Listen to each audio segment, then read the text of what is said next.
بسم اللہ الرحمن الرحیم۔ السلام علیکم۔ علم کی بات چینل دیکھنے والوں کو راؤ قمر رضوان نئی ویڈیو میں خوش آمدید کہتا ہے۔ دوستو، حضرت ابراہیم علیہ السلام اللہ تعالیٰ کے مقرب ترین پیغمبروں میں سے ایک ہیں۔ آپ علیہ السلام کا مقام و مرتبہ اللہ تعالیٰ کے نزدیک بہت بڑا ہے۔ آپ علیہ السلام نے اپنی زندگی اللہ تعالیٰ کی خالص بندگی اور اس کے خالص اطاعت میں گزاری اور ساری زندگی توحید خالص کی دعوت دیتے رہے اور لوگوں کو شرک اور اللہ تعالیٰ کی نافرمانی سے روکتے رہے۔ بے شک آپ علیہ السلام کی زندگی تمام مومنوں کے لیے اسوہ اور نمونہ ہے۔ حضرت ابراہیم علیہ السلام کی ولادت نمرود بن کنعان کے دور میں ہوئی۔ اس کے بارے میں کہا جاتا ہے کہ وہ انتہائی ظالم اور سنگ دل آدمی تھا۔ اس کا تعلق اس قبیلے سے تھا جس کی طرف حضرت نوح علیہ السلام کو بھیجا گیا تھا۔ 1000 برس تک اس نے بادشاہت کی اور وہ ملعون خدائی کا دعویٰ کرتا تھا۔ ایک روز نمرود تخت پر بیٹھا تھا، تمام لشکر اس کے گرد حاضر تھے۔ تقدیر الہی سے جادوگر اور نجومی سر جھکائے غمناک بیٹھے تھے۔ نمرود نے وجہ پوچھی تو انہوں نے بتایا، آسمان میں ایک انتہائی روشن ستارہ نمودار ہوا ہے، اس جیسا نہ پہلے کبھی دیکھا نہ سنا، اور یہ بھی کہا کہ آپ کی رعایا میں ایک لڑکا پیدا ہوگا جس کے ہاتھوں آپ کی حکومت جائے گی۔ یہ سن کر پہلے تو نمرود پریشان ہوا اور پھر حکم جاری کر دیا کہ تمام مرد عورتوں سے الگ رہیں اور اس دن کے بعد جو بھی بچہ پیدا ہو اسے قتل کر دیا جائے۔ حضرت ابراہیم علیہ السلام کی ولادت انہی دنوں میں ہوئی، لیکن اللہ پاک نے آپ علیہ السلام کو ظالموں سے محفوظ رکھا۔ اللہ تعالیٰ نے حضرت ابراہیم علیہ السلام کے ذریعے اس باطل اور گمراہی کو ختم کیا۔ اللہ پاک نے بچپن ہی سے عقل سلیم اور رشد و ہدایت سے نواز دیا تھا، اور جب وہ بڑے ہوئے تو انہیں رسول بنا کر مبعوث فرمایا اور خلیل کا منصب عطا فرمایا۔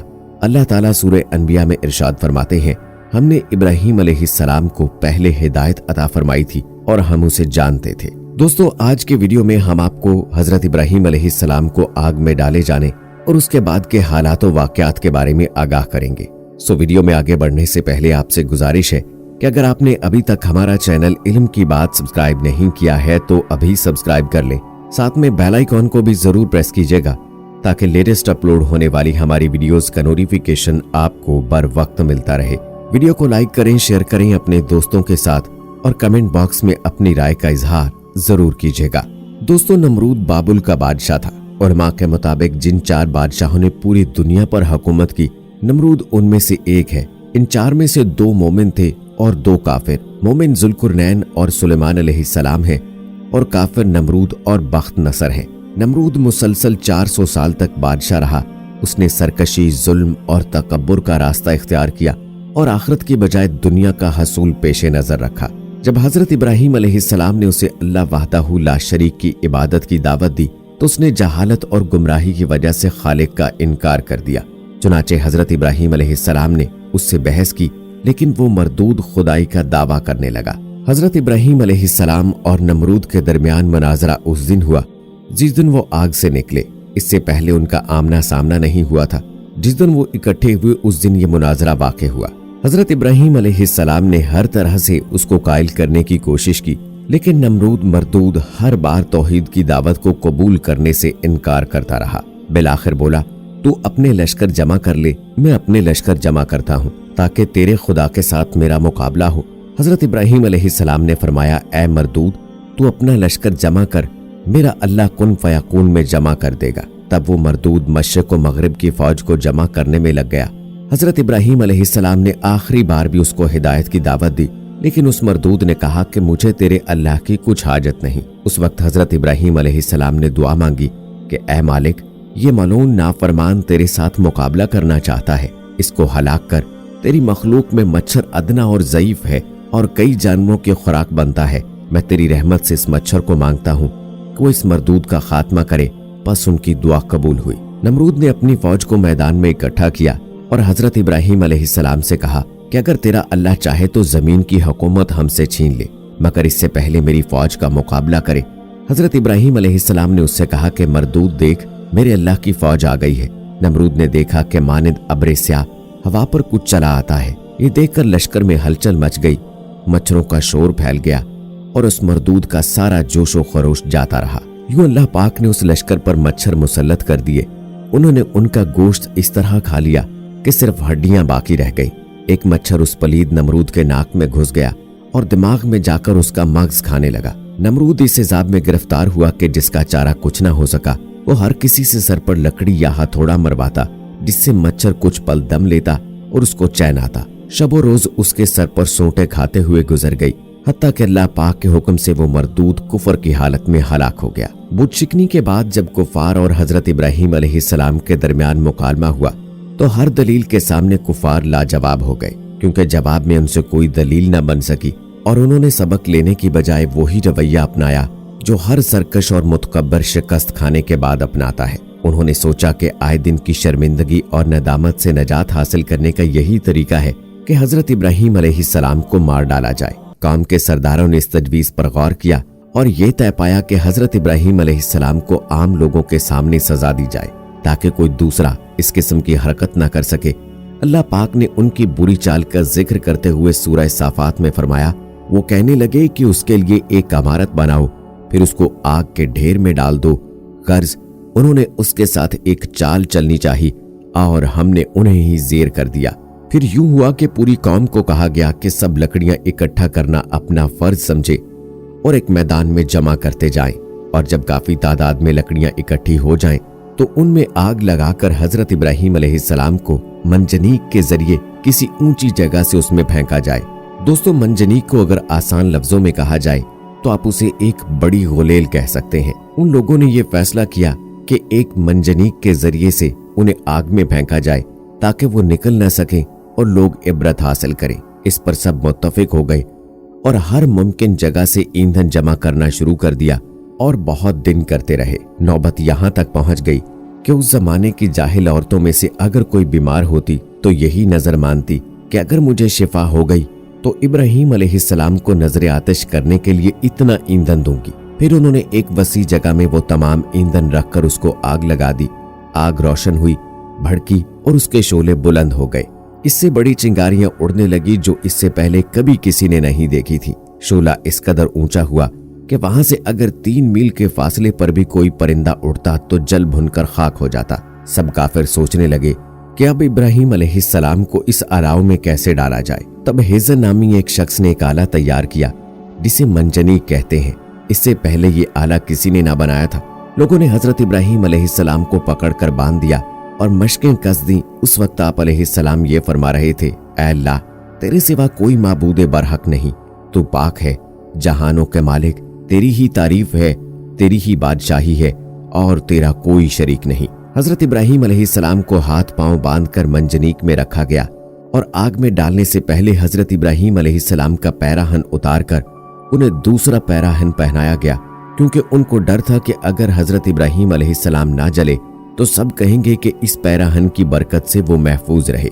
बस बहुत से आदमियों ने मिलकर मंजनीक को खींचा और हजरत इब्राहीम अलैहिस्सलाम को आग के अलाव में डाल दिया। यह आलम देखकर आसमान पर फरिश्ते सजदा रेज हो गए कि ऐ मालिक, तेरे खलील को दुश्मनों ने आग में डाल दिया। बाज़ उलमा का कहना है कि जब हजरत इब्राहीम अलैहिस्सलाम हवा में थे, हजरत जिब्राईल अलैहिस्सलाम जाहिर हुए और फरमाया, इब्राहीम अलैहिस्सलाम, आपकी कोई हाजत?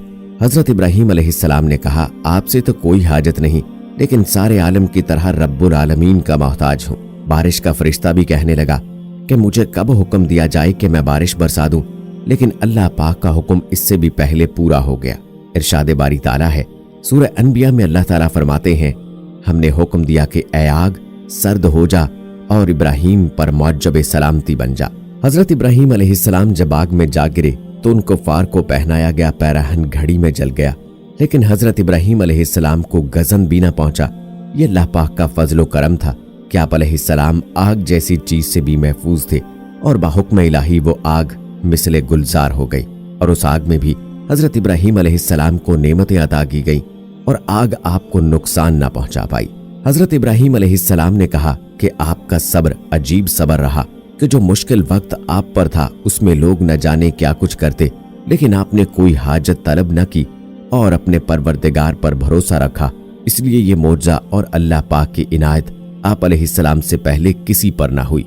आग से निकलने के बाद हजरत इब्राहीम अलैहिस्सलाम इराक में दावत तबलीग के बाद शाम तशरीफ लाए तो वहां के बादशाह ने आपकी इज्जत फरमाई और हजरत सारा अलैहिस्सलाम की शादी आपसे कर दी। हजरत इब्राहीम अलैहिस्सलाम तबलीग दीन की खातिर आगे चले। सफर में हजरत सारा अलैहिस्सलाम आपके साथ थीं। आप अपने अजीम शौहर की खिदमत करती और उनके आराम का ख्याल रखती। शाम से आप मिस्र पहुंचे। मिस्र में उस वक्त एक निहायत जालिम बादशाह हुक्मरान था। उस बादशाह ने मिस्र के सरहदों पर अपने आदमी मुतय्यन कर रखे थे जो कि आने जाने वाले ताजरों से महसूल वसूल किया करते थे और गुजरने वाली खूबसूरत औरतों को भी बादशाह के पास पेश कर दिया करते थे। हजरत इब्राहीम अलैहिस्सलाम और हजरत सारा अलैहिस्सलाम मिस्र पहुंचे। चूंकि हजरत सारा अलैहिस्सलाम खूबसूरत खातून थी, इसलिए सरहदी मुहाफिजों ने आपको बादशाह के पास पहुंचाना चाहा। इस गरज से हजरत इब्राहीम अलैहिस्सलाम को बादशाह के दरबार में पेश किया गया और उन्हें हजरत सारा अलैहिस्सलाम को पेश करने का हुक्म दिया गया। आपने अल्लाह की रजा से हजरत सारा अलैहिस्सलाम को बादशाह के पास भेज दिया। बादशाह ने हजरत सारा अलैहिस्सलाम का हुस्न देखकर बदनीयती से आपकी जानिब दस्त दराज किया तो अल्लाह ने उसको अजाब में जकड़ लिया। इस वाक़े के मुतालिक मुख्तलिफ रिवायात हैं। एक रिवायत के मुताबिक बादशाह का हाथ या जिस्म पत्थर बन गया। उसने हजरत सारा अलैहिस्सलाम से 3 मरतबा दुआ कराई और हर बार ठीक होने पर दस्त दराजी करना चाहिए, लेकिन हर बार यही अंजाम हुआ। एक और रिवायत के मुताबिक वो जो ही दस्त दराजी करना चाहता, अल्लाह उसको ऐसे अजाब में पकड़ता कि वो मिर्गी के मरीज के माने तड़पना शुरू कर देता। बहरहाल वो हजरत सारा अलैहिस्सलाम की दुआ से ठीक हुआ और फिर अपने बद इरादे से ताइब हो गया। उसने अज़राहे अकीदत अपनी बेटी या कनीज हाजरा अलैहिस्सलाम को हजरत इब्राहीम अलैहिस्सलाम के सुपुर्द किया। हजरत इब्राहीम अलैहिस्सलाम ने हजरत हाजरा अलैहिस्सलाम को अपने अक़द में ले लिया। ये भी कहा जाता है कि हजरत सारा अलैहिस्सलाम ने हजरत इब्राहीम अलैहिस्सलाम से निकाह के वक्त अहद लिया था कि हजरत इब्राहीम अलैहिस्सलाम अपना कोई और निकाह हजरत सारा अलैहिस्सलाम की मर्जी के खिलाफ ना करेंगे। हजरत इब्राहीम अलैहिस्सलाम, हजरत सारा अलैहिस्सलाम और हजरत हाजरा अलैहिस्सलाम को लेकर केनान चले गए और वहां रिहाइश इख्तियार की। वहां हजरत हाजरा अलैहिस्सलाम के बतन से हजरत इस्माइल अलैहिस्सलाम पैदा हुए। आप अल्लाह के हुक्म से हजरत हाजरा अलैहिस्सलाम और हजरत इस्माइल अलैहिस्सलाम को मक्का के बेआबो गया रेगिस्तान में छोड़ गए। उस वक्त हजरत सारा अलैहिस्सलाम की उम्र 75 साल हो चुकी थी। अल्लाह ताला ने हजरत इब्राहीम अलैहिस्सलाम को औलाद की खुशखबरी सुनाई। हजरत इब्राहीम अलैहिस्सलाम ने जब ये खबर हजरत सारा अलैहिस्सलाम को सुनाई तो उन्होंने कहा कि क्यों मजाक करते हो, बुढ़ापे में मेरी औलाद कैसे हो सकती है।